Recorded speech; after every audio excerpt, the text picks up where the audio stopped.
This constant vilification of men.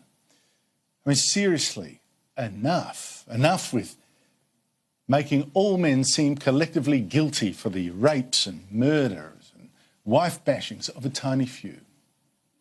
Enough of making all men seem barely civilised monsters needing training not to do what the vast majority of us, in fact, never would. We live in a society where we teach women not to get raped, where we should be teaching men not to rape. Can I point out how unfair that kind of rhetoric is and how much we hear of that? When children are killed by their parents, half the time it's by their mother.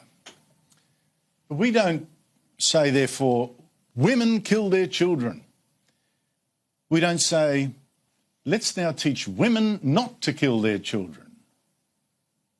No, we don't smear the vast majority with the sins of a few. We say instead, some women, a tiny few, are child killers. They are not the typical woman, but the aberration. But you would never guess from some of the fashionable hate speech now against men that the same mercy applies to them. Now, here's just one example. I could cite so many more. An example which is a supposed bit of comedy from 6 women paid by the ABC, our national broadcaster, to whack men. Now, it started like this, treating a courtesy to women as an insult.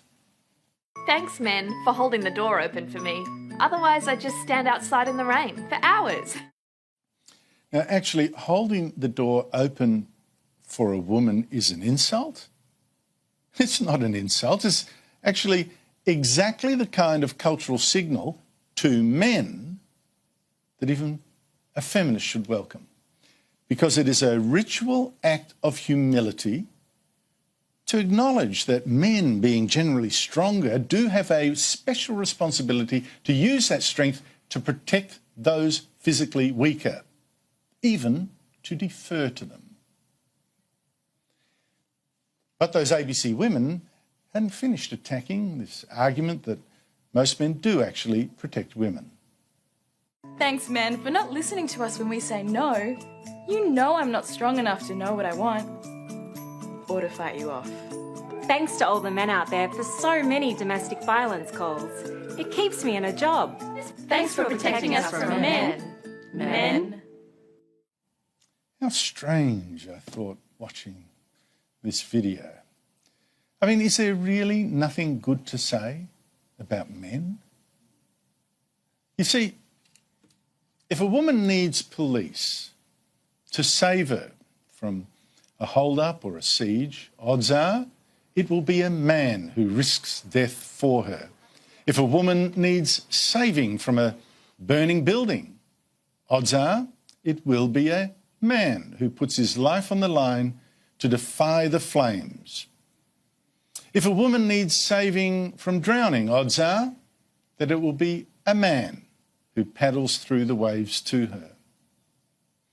If a woman needs her children snatched from extreme danger, odds are it will be a man who volunteers to save them and even dies in the attempt.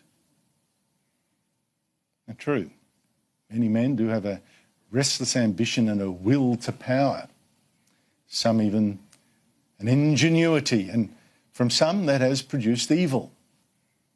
Yet, if a woman needs penicillin to save her life, it is a man she should thank for discovering it. If a woman must drive somewhere, it's a man she should thank for inventing the first affordable car. And on it goes. If a woman turns on the lights, it's a man she should thank for taming electricity. If a woman loves books, it's a man she should thank for the printing press. Of course, men don't expect or demand such thanks, of course. Nor do men usually complain about generally dying earlier or working longer or paying more tax. And we certainly don't make films denouncing all women in turn as needy or ungrateful, that would be unfair. And that would be sexist. Besides, some of us still believe that that kind of whinging is what can only be excused when it comes from weaker people. Some of us have still got to stand strong, okay? While those others, they glory in their victimhood, lovingly count their wounds, complain and blame.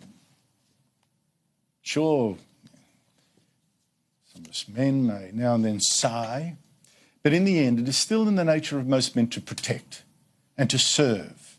And that's one big tick for men.